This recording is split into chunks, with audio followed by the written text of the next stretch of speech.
Bonsoir à tous. Alors, le saviez-vous que depuis le début de l'année, on compte déjà 22 morts sur les routes calédoniennes et dans 75% de ces morts, la cause est due à l'alcool. Alors, depuis janvier jusqu'à juin 2018, on note une baisse de 22% du nombre de tués sur nos routes par rapport à la même période en 2017. Un chiffre qui reste tout de même important pour notre île. Alors, à quoi cela est-il dû? Réponse ce soir avec notre invité. Restez avec nous.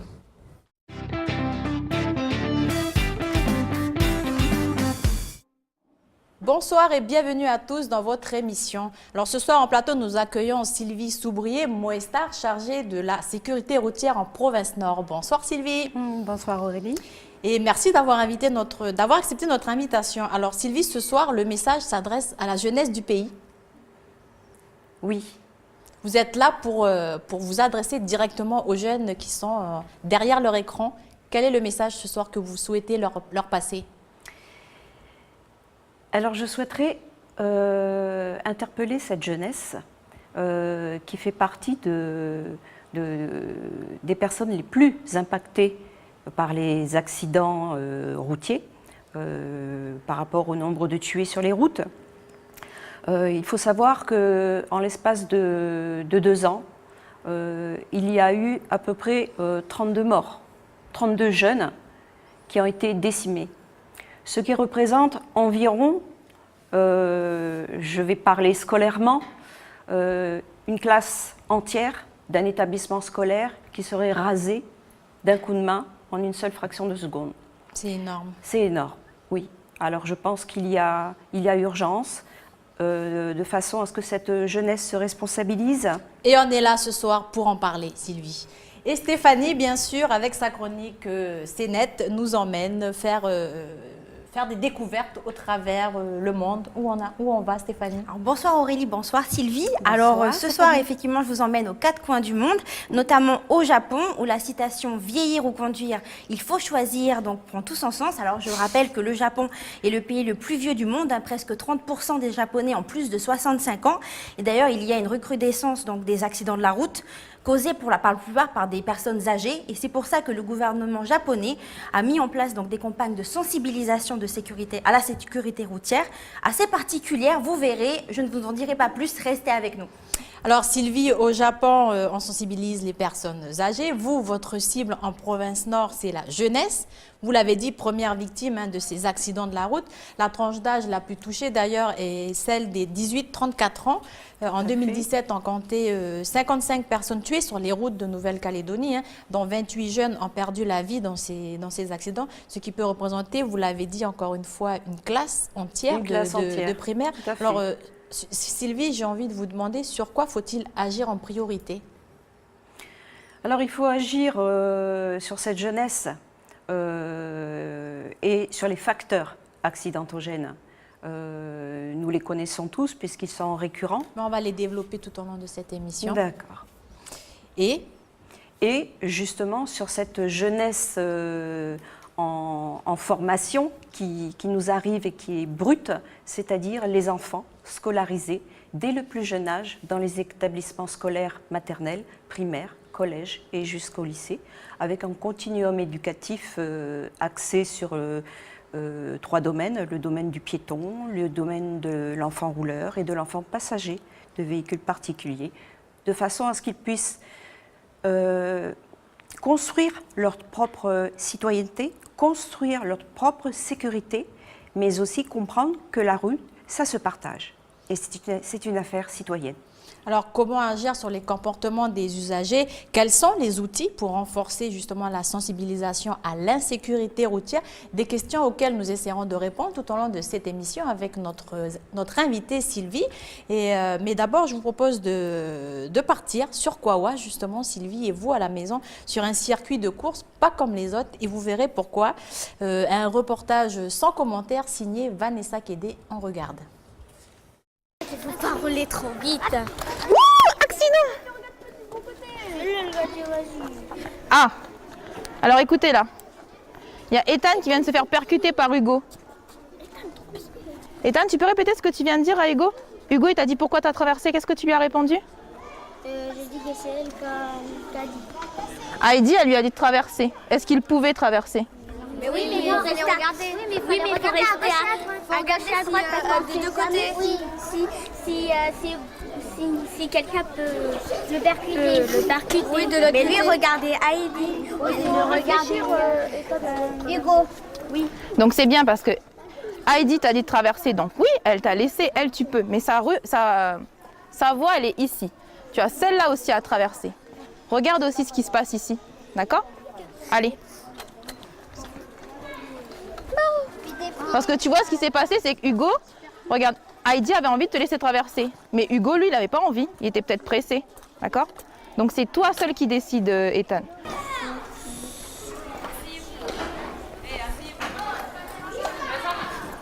C'est important de leur donner de bons comportements très très jeunes pour qu'ensuite ils grandissent et que ça devienne naturel en fait.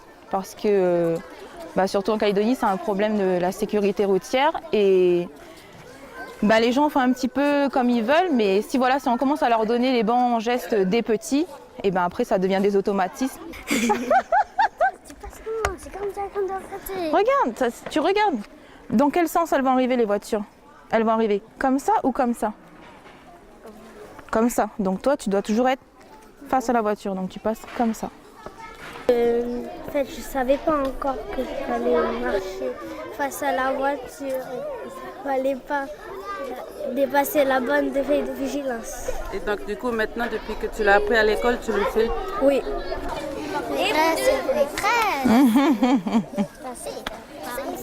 Leïla, mets-toi sur le côté.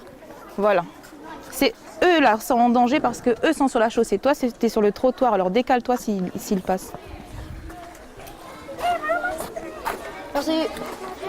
C'est nécessaire parce qu'ils sont amenés à marcher, que ce soit ici pour se déplacer au village ou bien dans la tribu ou après quand ils même descendent sur Nouméa pour se déplacer en ville, qu'ils sachent comment faire pour se mettre au maximum en sécurité.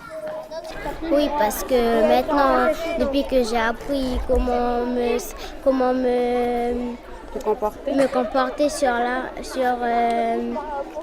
route, je me comporte mieux qu'avant.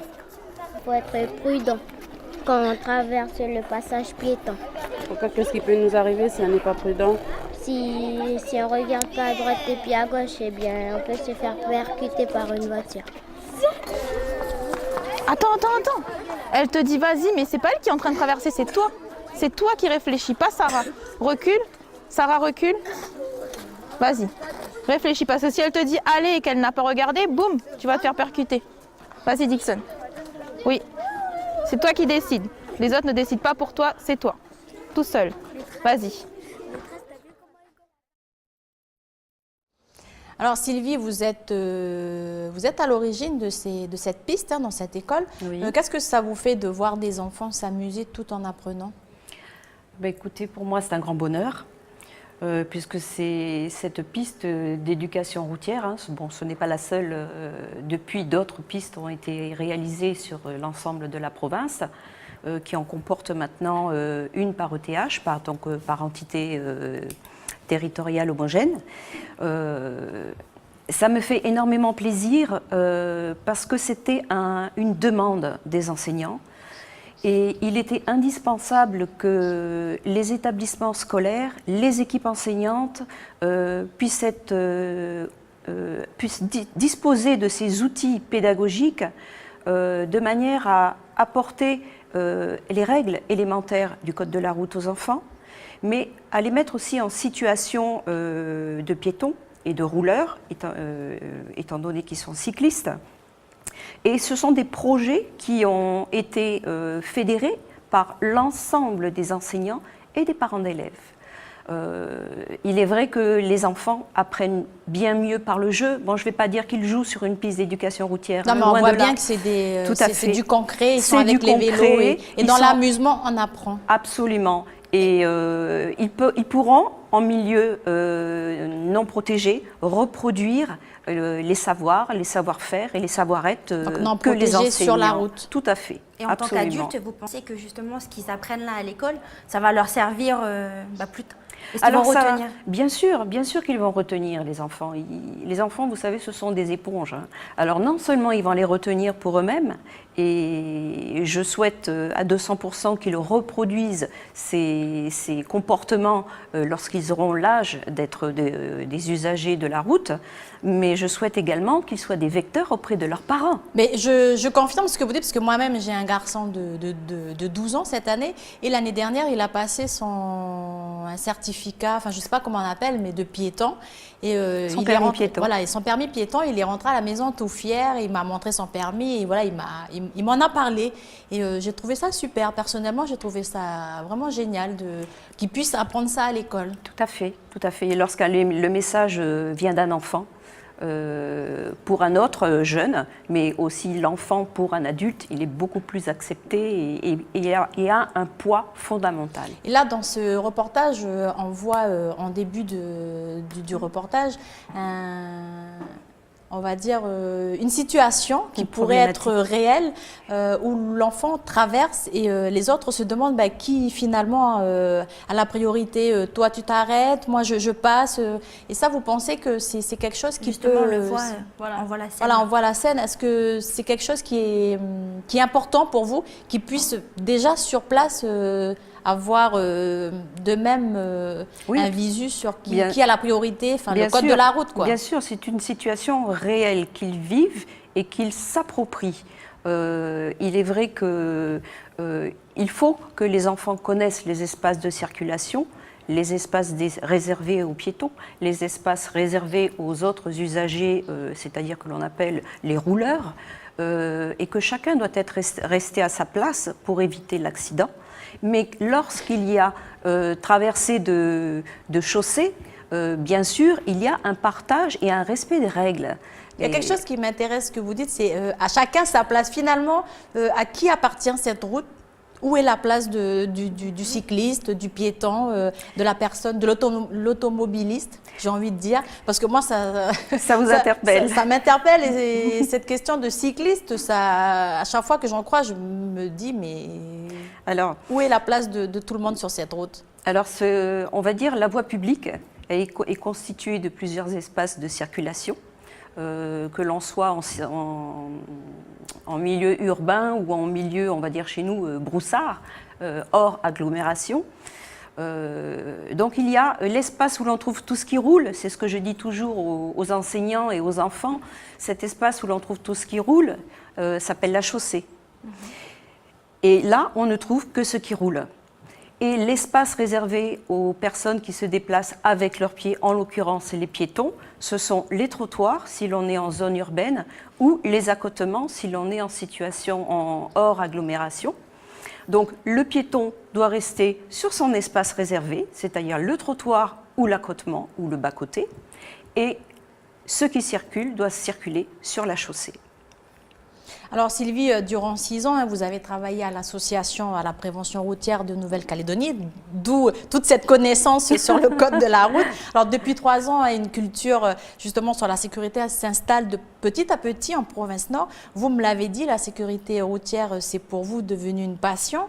Vous ciblez essentiellement la jeunesse, d'où notre émission de ce soir. On sait que vous mettez en place des ateliers de réflexion auprès des lycéens pour leur permettre de s'exprimer. J'utilise vos mots. Vous essayez de mettre des mots sur des mots MAUX. Oui. Selon vous, ces comportements mortels reflètent un mal-être de la jeunesse calédonienne? Bien justement, c'est ce que je souhaiterais savoir.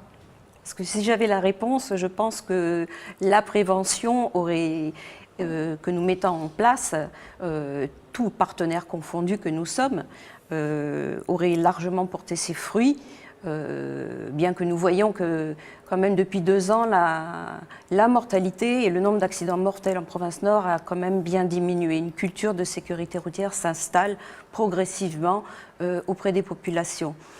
Par contre, oui, j'ai commencé à mettre en place des ateliers de réflexion avec des lycéens, de manière à mettre des mots sur les mots pour savoir pourquoi certaines personnes arrivent-elles à prendre un véhicule, s'installer sans mettre une ceinture de sécurité, qui est un facteur aggravant, bien sûr. On en parlera après. Ou alors prendre le volant sous l'emprise de l'alcool, ou alors prendre le volant sans avoir de permis de conduire. Donc, ce sont des ateliers qui sont mis en place au sein des lycées et où les enfants sont entre eux, où ils n'ont pas du tout de regard extérieur, ils s'expriment entre eux sans tabou, sans être jugés, jugement. surtout. Voilà. Et c'est ce que j'attends vraiment, de manière à avoir leurs propres mots, MOTS, Et ressenti. pour les mettre sur les mots MAUX et travailler justement dans cette perspective-là. Et justement, Sylvie, qu'est-ce qu'il faudrait faire pour vous pour responsabiliser donc ces jeunes et stopper en fait ces comportements suicidaires? Alors, mettre en place de la prévention, c'est fait, on en fait. Je pense qu'il ne faut pas cesser d'en faire. Continuer aussi avec les partenaires que sont les forces de l'ordre, bien sûr, d'intervenir lorsque c'est nécessaire. C'est-à-dire sur l'axe répressif, Oui. mais également, je pense qu'auprès de la jeunesse, il faudrait davantage leur montrer la réalité des choses. On pense souvent que nos jeunes, il faut les protéger, les surprotéger. Or, nous savons très bien qu'il existe maintenant des réseaux sociaux et qu'au travers ces réseaux sociaux, ils voient des tas de choses. Donc, une campagne préventive une qui campagne frappe, qui choque, ça peut, tout à fait, ça peut réveiller les consciences selon vous. Oui. Ils ont vu certains petits clips qui leur ont été présentés parce qu'il en existe des tas sur YouTube, sur d'autres sites. Donc, ils les voient. Je peux vous dire que quand ils voient une Ça personne interpelle. se faire écraser par un véhicule qui se retourne, que la personne ne portait pas sa ceinture de sécurité et que le véhicule se fracasse sur elle, vraiment, les jeunes sont sans mots. Sans mots. Donc ça fonctionne. Ah oui, ah oui. Alors les facteurs qui favorisent justement ces accidents au pays, vous l'avez dit, sont nombreux, mais ils restent les mêmes depuis des années. Donc voici les chiffres en infographie. Alors la présence d'alcool et ou stupéfiants sont présents dans 80% de ces accidents. Le non-port de la ceinture arrive en deuxième position avec 75%. La vitesse excessive ou inadaptée est un facteur dans 70% des accidents. Et enfin, le défaut de permis est constaté dans 35% de ces cas. Alors Sylvie, pour revenir sur le non-port de la ceinture de sécurité, au pays seulement depuis 2005, le port de la ceinture de sécurité à toutes les places assises est obligatoire. Selon une étude internationale, porter sa ceinture pourrait réduire la mortalité de plus de 50% en cas d'accident. Oui, tout à fait. Et 75% des tués ne portaient pas, je l'ai dit, de ceinture de sécurité. C'est énorme. C'est énorme. C'est énorme. C'est quelque chose qui... C'est pratiquement, on va dire, la moitié des tués lorsque l'on reconstitue un accident qui s'est produit. Si l'on met le mannequin dans le véhicule et que l'on reconstitue l'accident avec le port de la ceinture de sécurité, on s'aperçoit que le mannequin n'est pas éjecté et que la personne serait toujours en vie. Et pourquoi les Calédoniens, finalement, ne portent-ils pas leur ceinture ? Alors, ce sont malheureusement, je vais dire, les Calédoniens, nous sommes des têtus. Donc, on a pris l'habitude, c'est une habitude qui a été prise de conduire sans ceinture de sécurité. C'est récent, en 2005. Oui. En 2005 Oui. seulement, nous sommes obligés de porter la Tout à ceinture fait. dans toutes les places de la voiture. Tout à fait. Au début, c'était que les places chauffeurs et passagers. Oui, puis devant. ensuite, ça a été les passagers arrière. Ensuite, ça a été resupprimé. Ensuite, on a réinstauré Ceux la qui montent dans les ceinture. bennes aussi. Voilà. Et donc, maintenant, elle est obligatoire sur toutes les places assises. Une place assise égale une ceinture, de toute façon.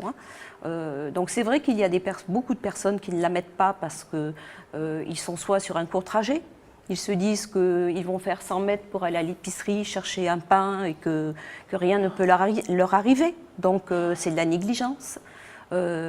alors qu'il est avéré que les accidents les plus mortels se passent sur des trajets habituels et courts. Et d'autres personnes qui ne sont pas du tout partisanes de la ceinture de sécurité. Et là, on va dans un domaine socioculturel. Alors Sylvie et Stéphanie, et vous à la maison, hein, je vous propose de partir au-delà de la barrière de corail et d'aller avec Stéphanie dans sa chronique C'est net pour souffler un petit peu. Et on revient continuer ce débat avec notre invité. Jingle C'est net.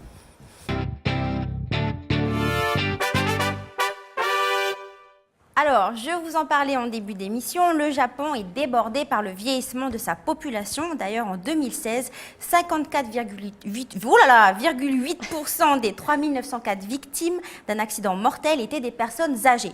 Et c'est pourquoi les autorités japonaises ont dû prendre des mesures assez drastiques pour parer à cela. Ainsi, des campagnes de sensibilisation ont été mises en place pour inciter justement les plus de 75 ans à restituer en fait leur permis de conduire. Donc ça se multiplie. Donc d'ailleurs, on voit des images. Voilà, vous voyez, donc justement, c'est des petites activités pratiques qui sont mises en place et consistent à faire prendre conscience en fait aux conducteurs âgés de leurs lacunes. Et depuis mars 2017, tout renouvellement d'un permis de conducteur de plus de 75 ans s'accompagne d'un test cognitif. C'est intéressant ça. Sylvie, vous en pensez quoi, vous? Moi, je pense que c'est très très intéressant. On devrait mettre ça en peut-être place en s'inspirer. Nouvelle-Calédonie. Oui, quoique je vais pas dire un non. Je dis que oui, c'est une très très bonne mesure. C'est une très très bonne démarche plutôt. Chez nous, nous n'avons heureusement pas eu de personnes âgées qui ont été concernées par des accidents de la route sur notre secteur. Mais à tout moment, l'accident peut toucher tout le monde, toute personne, à tout âge. Personne n'est à l'abri. Super. Alors, allez Stéphanie, on passe à la deuxième vidéo. Alors, combiner sécurité et écologie, c'est le pari que s'est lancé la ville de Hol en Norvège. Désormais, sa route 155 est seulement éclairée la nuit. Lorsqu'une voiture, des vélos et autres passants arrivent, donc celle-ci va s'illuminer grâce à un système de radar. Les lumières s'allument et s'éteignent sans aucune intervention humaine. Donc, si personne ne s'y aventure, les ampoules des lampadaires ne fonctionnent qu'à 20% de leur capacité. Donc, c'est en fait un moyen plus écologique d'assurer la sécurité des habitants. Vous allez voir la voiture quand elle va arriver en sens inverse. C'est cool ça, on pourrait imaginer ce genre de C'est vrai qu'on a de choses avec l'énergie renouvelable par exemple. Tout à fait. C'est vrai qu'ici au pays, il y a des endroits qui ne sont pas forcément bien éclairés non plus. Il n'y a pas de visibilité. Et on a du soleil, on a tout ce qu'il faut pour... C'est ça, donc là on voit bien que ça s'allume. Une personne qui roule bien vite. C'est vrai, elle ne réfléchit pas. Exactement. Alors, allez, troisième vidéo, pour Stéphanie. finir, alors, je vous propose de découvrir ensemble la place Meskel, dans la capitale éthiopienne. Celle-ci, certainement le carrefour le plus dangereux donc, de la planète. Vous allez voir.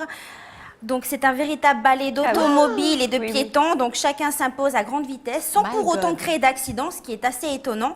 En fait, chacun sait à quel moment il doit accélérer, à quel moment il doit freiner, à quel moment il doit laisser passer les piétons, etc.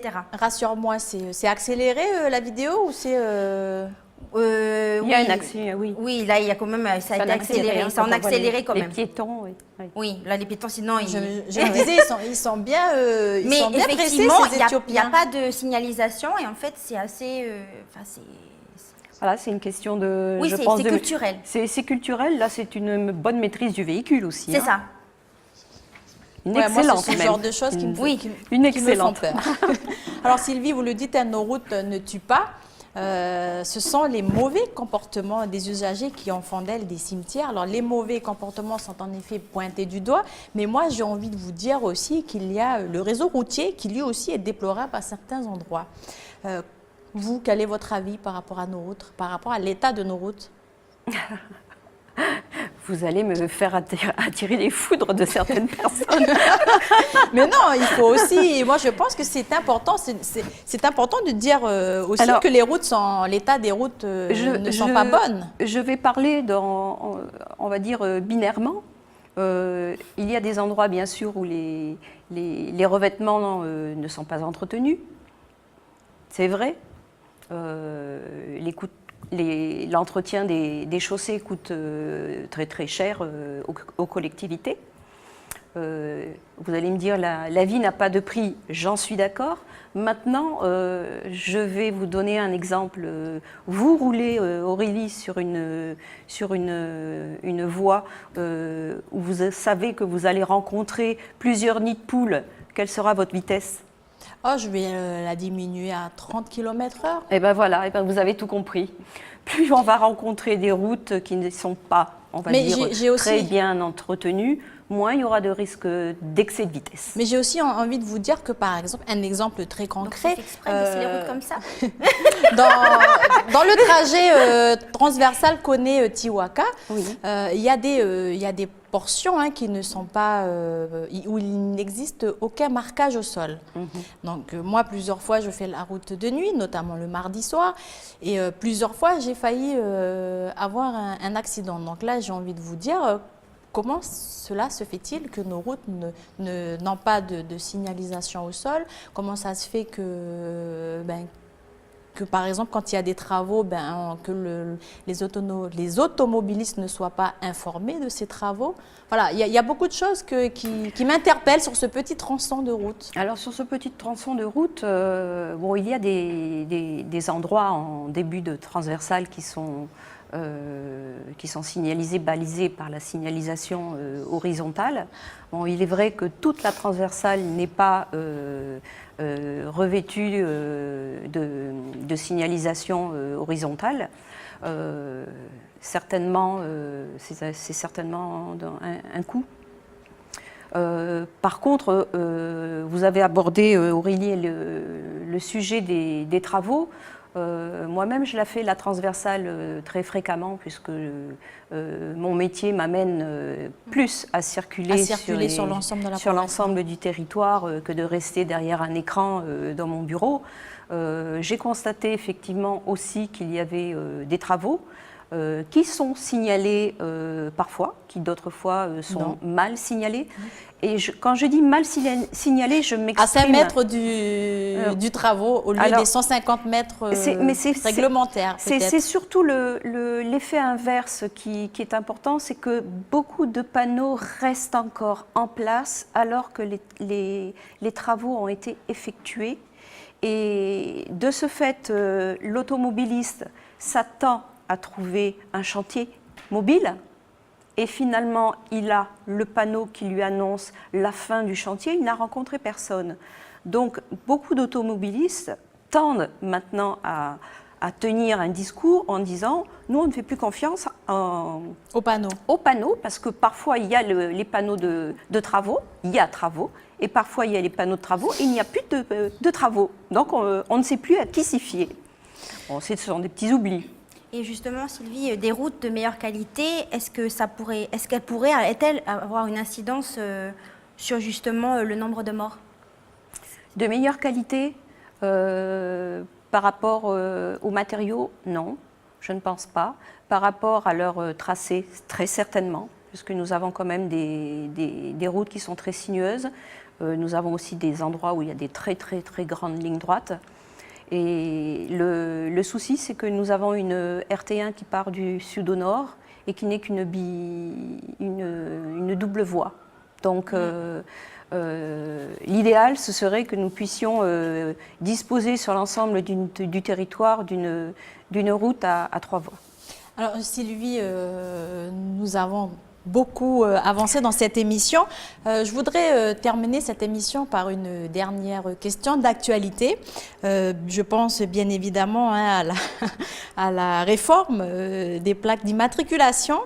Alors c'est une mesure qui ne fait pas l'unanimité au sein de la population calédonienne. Quel est votre avis ? Oui, bon, ça je l'ai constaté, je l'ai entendu par certains collègues, par certaines personnes que j'ai pu rencontrer depuis qu'elle a été rendue officielle. Je le vois aussi sur les réseaux sociaux, je le lis comme tout le monde, j'entends les coups de gueule le matin. C'est vrai que ça a défrayé la chronique toute la semaine dernière et que cela continue. Alors moi, je dirais que aujourd'hui, moi, j'ai fait mon geste citoyen. Vous l'avez fait? Vous avez changé vos plaques? J'ai changé mes plaques d'immatriculation. parce que je pense qu'il en va de tout citoyen de montrer l'exemple, surtout moi-même qui suis en charge de la sécurité routière pour la province Nord. Je me dois de montrer l'exemple. Donc vous pensez que c'est une bonne chose, cette réforme des plaques? Eh bien, elle permettra une meilleure lisibilité du numéro d'immatriculation, parce qu'il est vrai qu'il y avait énormément de plaques qui étaient chargées de petits symboles, de petits détails. Donc c'est pour une meilleure répression finalement. On va dire pour que les radars nous visualisent mieux. On va dire que ça va certainement faire baisser le nombre des excès de vitesse. Parce que si on voit de ce côté-là, quand on touche au porte-monnaie, oui, je pense que les personnes les Calédoniens réagissent très vivement. Tout à fait. Alors toi, Stéphanie, c'est une réforme qui t'interpelle. Non, en fait, je sais que c'est pour simplifier le contrôle des forces de l'ordre. Moi, je pense que c'est juste pour enquiquiner les Calédoniens. Et puis, c'est comme la réforme sur le contrôle technique. Je ne pense pas qu'une voiture qui est plus de 5 ans, enfin, qu'une personne qui a une voiture de plus de 5 ans, après, elle aura forcément un accident. En fait, je pense que ce n'est pas un facteur accidentogène, le fait que la voiture, elle soit vieille. Enfin, c'est un point de vue. C'est un débat, ça peut être un débat. C'est mon point de vue.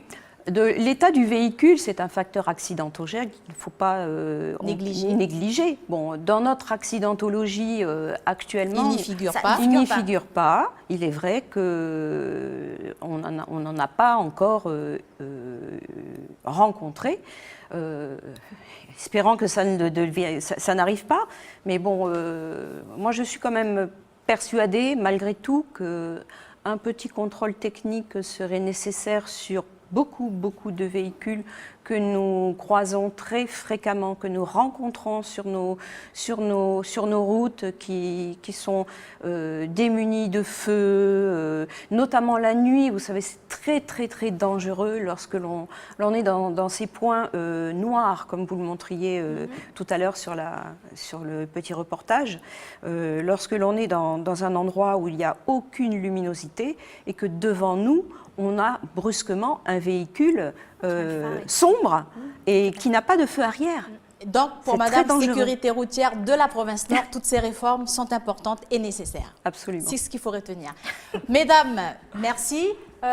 Vous aussi à la maison, merci de nous avoir suivis. Stéphanie nous remet un petit coup avec une petite vidéo sur la ceinture de sécurité, je crois. Oui, alors c'est un petit spot qui est à l'initiative de l'association Partageons nos routes, Studio 2, c'est Studio 2 qui a réalisé donc ce spot sur le port de la ceinture de sécurité. Donc c'est sorti en 2016. Regardez. Dis papa, notre nouvelle voiture, elle a le volant sport? Ah oui, elle a. Et le grand écran tactile, elle l'a? Ah oui, elle l'a. Mais elle a pas de frigo? Non, ça elle a pas.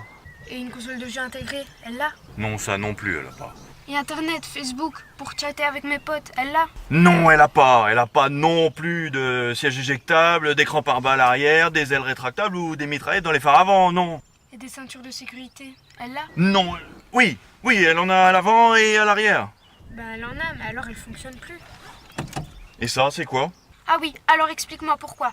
Moi, à l'arrière, j'arrive à la mettre en 5 secondes, et toi, tu la mets jamais? Boucler sa ceinture de sécurité à l'arrière, les enfants ont compris. Mais à l'avant... Et voilà, on l'aura compris, hein, les enfants, c'est eux qui vont nous apprendre les bonnes manières dans les voitures. N'est-ce pas, Sylvie? Absolument. Alors la jeunesse, s'il vous plaît, prenez vos responsabilités, prenez vos vies en main. Voilà les jeunes, merci à vous de nous avoir écoutés. Merci à Stéphanie pour m'avoir aidé à réaliser cette émission. Merci à Jimmy, merci à Adrien et merci à tout le monde. Et surtout, merci à Sylvie qui nous a consacré du temps ce soir. Avec Allez, plaisir. tata.